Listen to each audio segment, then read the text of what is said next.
Bueno, en esta oportunidad voy a tener el gusto de poder compartir con ustedes, colegas, la documentación que respecta al examen de ascenso, ¿no? Esta primera parte ha de contener sobre todo un resumen general de la normativa.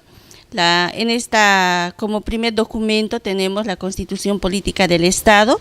Como bien saben, está organizado en 5 partes y de las cuales la principal es la primera, que tiene 144 artículos, que habla de las bases, fundamentos del Estado, derechos, deberes y garantías, ¿no?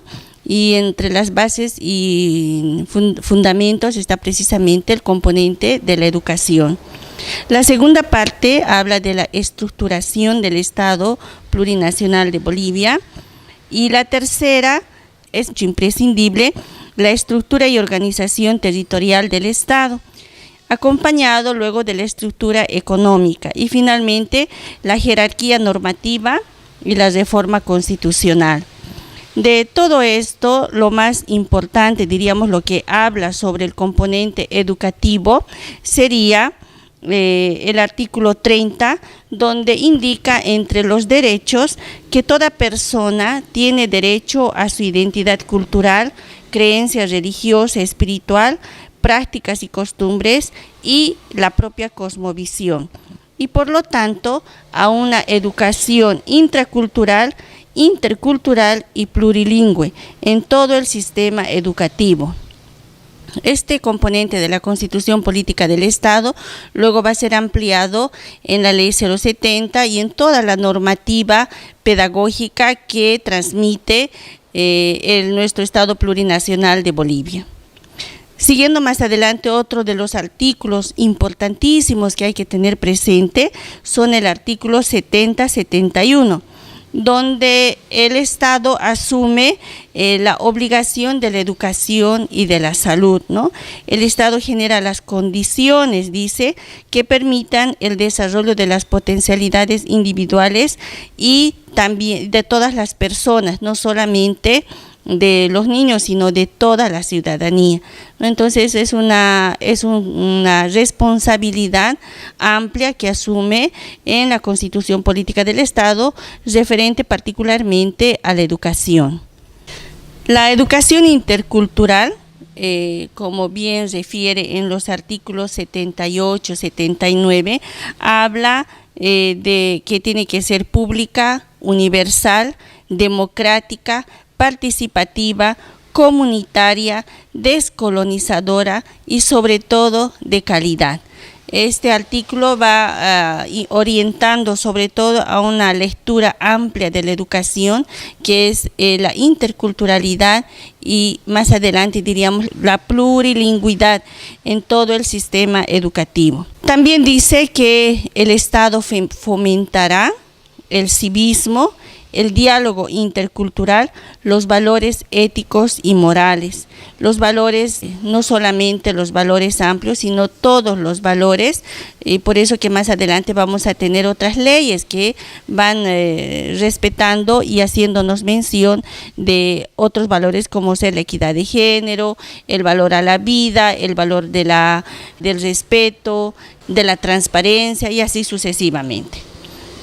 La educación intercultural, dice, orienta también a un objetivo específico. Miren, la Constitución Política del Estado ya define la orientación de la educación. Dice, el objetivo es la formación integral de las personas. O sea, hay una visión amplia de lo que es la educación, que es la formación integral de las personas y el fortalecimiento de la conciencia social crítica.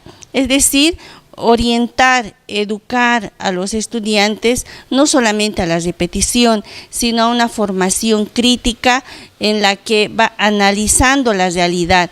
Por eso que la educación es llamado en la vida y para la vida, ¿no? Es un artículo muy interesante y creo que cierra la Constitución Política del Estado en toda su complejidad. Por otro lado, un segundo documento que también se va anunciando es la Ley 070, ¿no? Como bien saben, la Ley 070, la Ley Avelino Siñani y Elizardo Pérez, es bastante amplia, bastante comprometedora también para nosotros educadores. Tiene 4 partes. La primera parte habla del marco filosófico, que es la fundamental, que es la que diríamos está conectando a la Constitución Política del Estado. La segunda habla del sistema educativo plurinacional, es decir, cómo está organizada la educación y cómo está organizada la estructura curricular en el sistema educativo.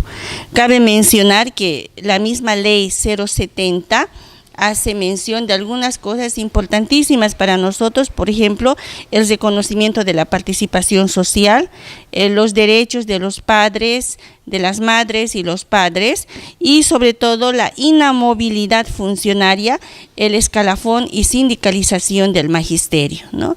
La ley 070 se va a ir ampliando en la segunda parte a través de toda la documentación y normativa que va presentando los demás documentos. El tercer elemento que va a ser presentado también en este CD, en este material, es el reglamento de escalafón. Como bien saben ustedes, el reglamento ya data de muchos años atrás, pero sobre todo uno de los elementos más importantes del reglamento, además de hablar de los requisitos para entrar al magisterio, de los requisitos para pertenecer a este grupo social y además de las características de este grupo social de profesionales como es el magisterio en Bolivia. También habla sobre todo, y en los exámenes de ascenso nos recuerdan muchísimo las categorías, ¿no? Cabe recordar que siempre iniciamos todos, al terminar nuestros estudios empezamos con 5ª categoría, ¿no? Y luego dar nuestro examen, asumimos 4 años de servicio y el examen aprobado, podemos pasar a la 4ª categoría. Con 8 años de servicio y examen aprobado, pasamos a la 3ª categoría. Con 12 años de servicio y examen aprobado, pasamos a la 2ª categoría. Con 16 años de servicio, pasamos a la 1ª categoría, ¿no? Y luego ya automáticamente pasamos al mérito. Este es el elemento más importante para recordar en el reglamento del escalafón. Acompañado a este reglamento tenemos otra normativa, nosotros como magisterio que lo tomamos muy en serio, que es precisamente el reglamento de faltas y sanciones disciplinarias, ¿no? Como bien dice su nombre, faltas y sanciones. Se hace mención sobre todo a las faltas leves, faltas graves y faltas muy graves. Para recordar y un poquito no olvidarnos, es importante aprender como metodología las faltas leves y las muy graves. Entonces, sabiendo las dos, ya vamos a poder suponer cuáles son las faltas graves, ¿no?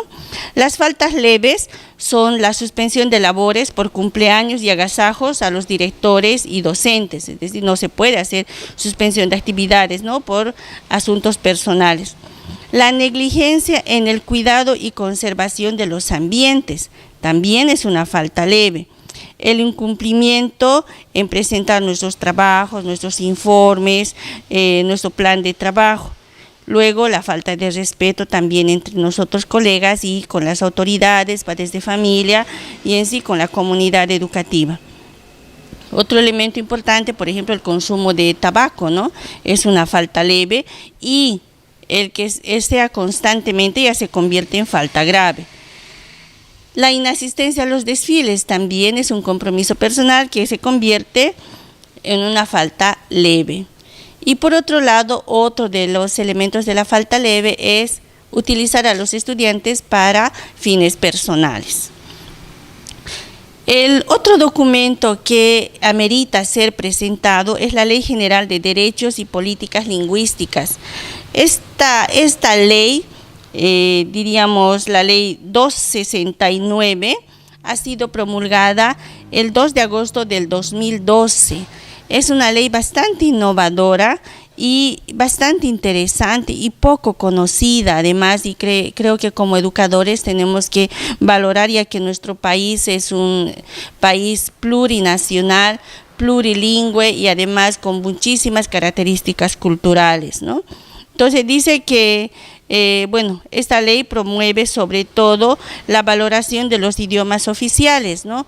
Si bien conocemos las nacionalidades por la Constitución Política del Estado, aquí se hace mención a los idiomas. Y qué interesante, ¿no? Los idiomas, identificar además en el lugar donde vivimos cuáles son los idiomas oficiales de Bolivia, ¿no? Según esta ley, son 36 los idiomas oficiales de Bolivia.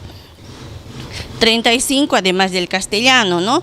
El araona, el baure, bésiro, canichana, cabineño, cayubaba, chacobo, el chimane, el eseja guaraní, el guarazúe, el guarayú, itonoma, leco, machajujay, callahuaya, machineri, maropa, mojeño trinitario, mojeño ignaciano, el moré, mocetén, movina, pacahuara, puquina, quechua, sirionó, tacuana, tapiete, toromona, uruchipaya, huenahuec, yaminagua, yuqui, yuracaré y samuco, ¿no? Son 36 idiomas y el documento hace mención sobre todo a que todo estudiante, tanto en educación regular como alternativa, como educación superior, además de estudiar en su propio idioma, tiene que conocer un idioma nativo, ¿no? Es muy importante también esto, valorar sobre todo la reconquista, de la recuperación de la cultura y sobre todo de los idiomas que se tienen en Bolivia. Tenemos otro documento, que es la resolución ministerial 001 del 2017. Es un documento que ha sido bastante analizado y sobre todo en las unidades educativas ha permitido que se pueda viabilizar la comprensión de alguna normativa específica. Por ejemplo, en lo que respecta al calendario escolar, a las inscripciones, cómo se tienen que hacer las inscripciones, cómo se asumen los feriados, en qué oportunidades se puede suspender actividades, cuáles son las medidas que se toman en situaciones extremas de inscripción, hasta qué punto se puede inscribir, hasta qué fecha se puede inscribir, cuándo podemos considerar inscripciones especiales, ¿no? Por ejemplo, esos detalles son muy importantes, ¿no? que se consideran en esta resolución 001.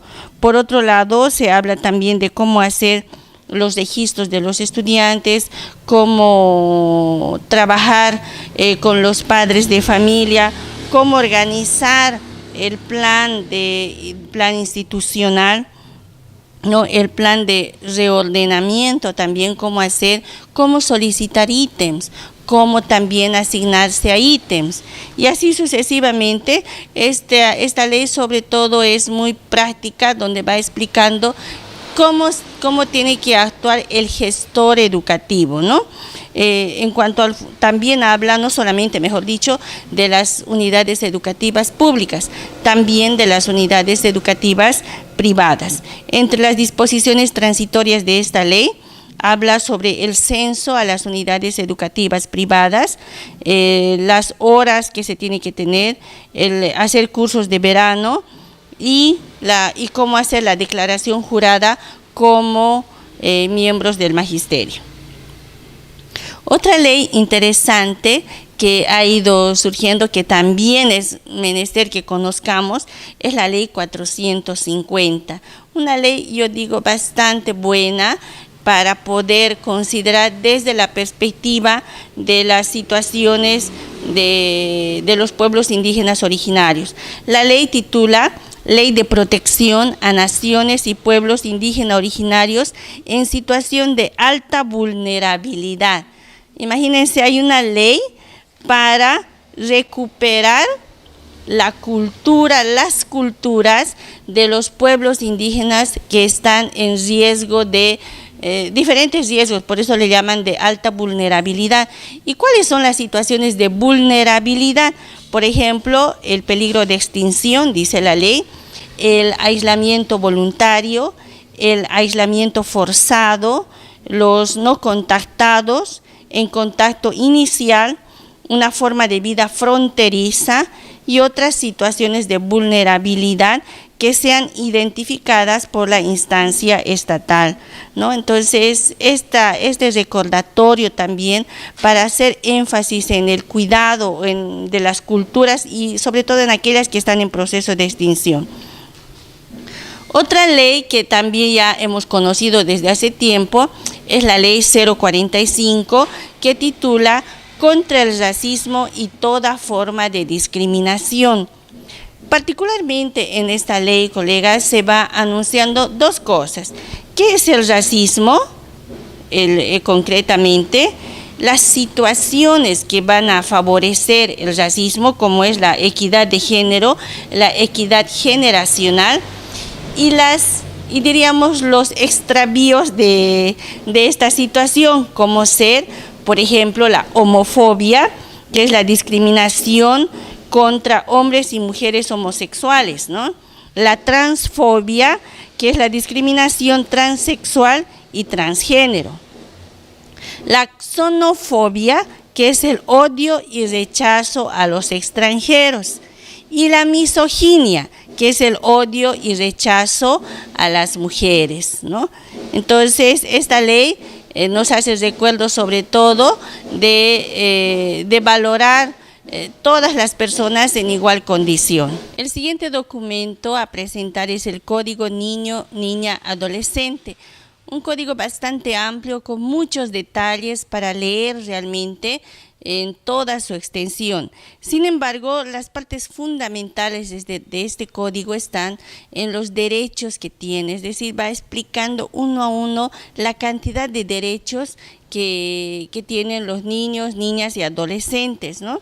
De los deberes muy poco, porque es más para salvaguardar las posibilidades, las condiciones de ellos, ¿no? También una parte importante de la prevención, la atención y la protección de los niños. Prevención en situaciones de riesgo, en situaciones sociales, en situaciones laborales, ¿no? Y luego un componente importante del código son las políticas de protección, ¿no? Tanto las políticas de protección sociales, jurídicas y como también las que son académicas, que es la educación. Otro documento, otra ley que va mencionando esta primera parte, precisamente la ley 004, conocida como la ley Marcelo Quiroga Santa Cruz, pero el nombre completo de esta ley es Lucha contra la corrupción, enriquecimiento ilícito e investigación de fortunas, ¿no? Es bastante amplio, ha sido bastante polémico en su tiempo, en el 2010 ha sido promulgada esta ley, pero hoy en día muy valorada por una serie de situaciones que ha ido viviendo también nuestro país. ¿Cuáles son la característica, diríamos, de esta ley? Es la creación de los nuevos tipos penales, por ejemplo, el cohecho activo, el cohecho pasivo, el uso indebido de bienes y servicios públicos, el fortalecimiento al favorecimiento y enriquecimiento ilícito, la obstrucción de la justicia.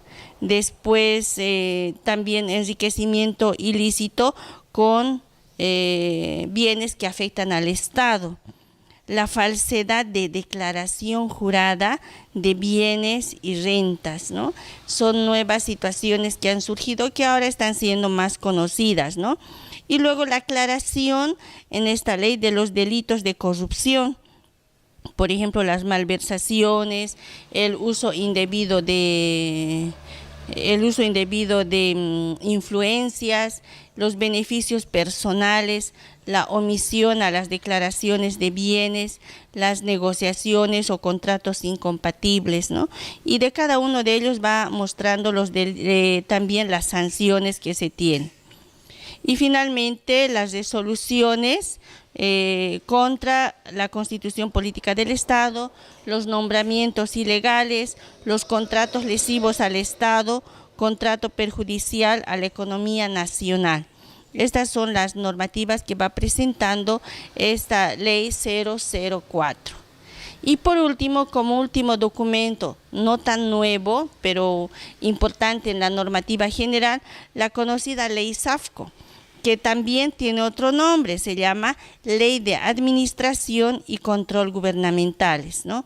Fue emitida ya en 1990 y esta ley regula los sistemas de administración y de control de los recursos del Estado y su relación con los sistemas nacionales de planificación e inversión pública, ¿no? Sobre todo habla, esta ley sabemos muy bien, de la estructura económica y la transparencia con la administración y control gubernamental, ¿no? Estos son los documentos de la normativa general que en el material que va siendo presentado está en extenso y va presentándose uno a uno, ¿no? Muchas gracias y que tengan un buen examen y puedan todos aprobar.